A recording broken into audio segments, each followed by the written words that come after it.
రాజన్న సిరిసిల్ల జిల్లా ఎల్లారెడ్డిపేట మండలం సింగారం శివార్లో దర్శావళి గుట్టపై అక్రమంగా నిర్మించిన షెడ్డును రెవెన్యూ అధికారులు కూల్చివేశారు.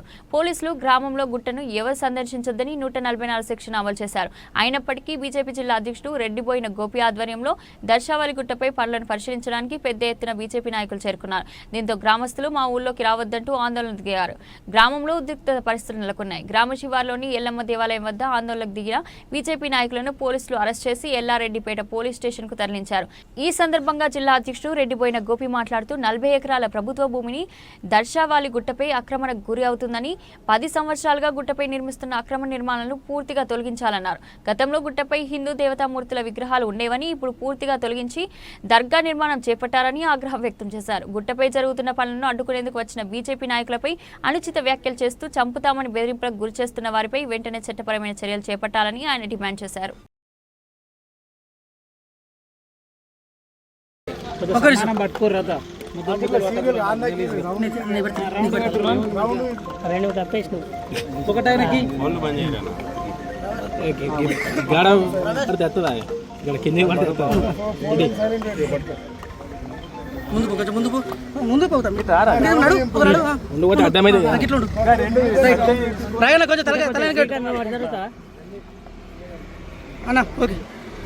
జై శ్రీరామ్, జై శ్రీరామ్, జై శ్రీరామ్, జై శ్రీరామ్. ఇవాళటి రోజున ఎల్లారెడ్డిపేట మండలం సింగారం గ్రామంలో ఏదైతే ఉరుసుగుట్టగా పిలువబడుతున్న గుట్ట సుమారు 40 ఎకరాలు ఉంటుంది.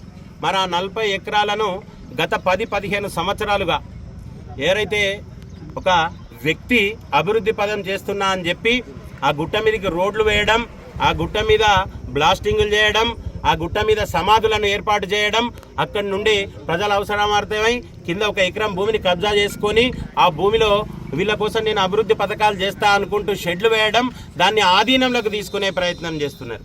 దాంట్లో భాగంగా భారతీయ జనతా పార్టీ దాని గురించి ఆరాధించి ఈరోజు మండల శాఖ ఆధ్వర్యంలో ఎల్లారెడ్డిపేట మండల శాఖ ఆధ్వర్యంలో ఆ గుట్టను పరిశీలనకు వెళ్ళగా అక్కడున్న వ్యక్తులు ఎవరైతే ఉన్నారో సింగారం గ్రామ సర్పంచ్, ఏం పేరు, మాజీ సర్పంచ్ మల్లేశం అనే వ్యక్తి ఈ మా మండల పార్టీ యొక్క కార్యకర్తలందరినీ బీజేపీ వాళ్ళని నరుకుతా, నేను మీ అందరినీ చంపేస్తా, మీరు మా ఊర్లోకి వచ్చి మా గుట్టను పరిశీలించినట్టయితే ఏదైతే అన్యాక్రాంతం అవుతుందో, ఏదైతే 40 ఎకరాల భూమి ఉందో ఆ భూమి ఫారెస్ట్దా తెలియదు, రెవెన్యూదా తెలియదు, దాని మీద ఒక నిర్మాణాలు జరుగుతున్నాయి.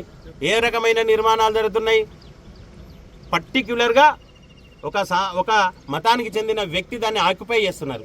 దీనికి గాను స్థానిక పెద్దలు ఇది అక్రమం అని తెలిసి ఈ రోజు పొద్దున నామమాత్రంగా కింద ఉన్న ఒక షెడ్డును కూలగొట్టినారు.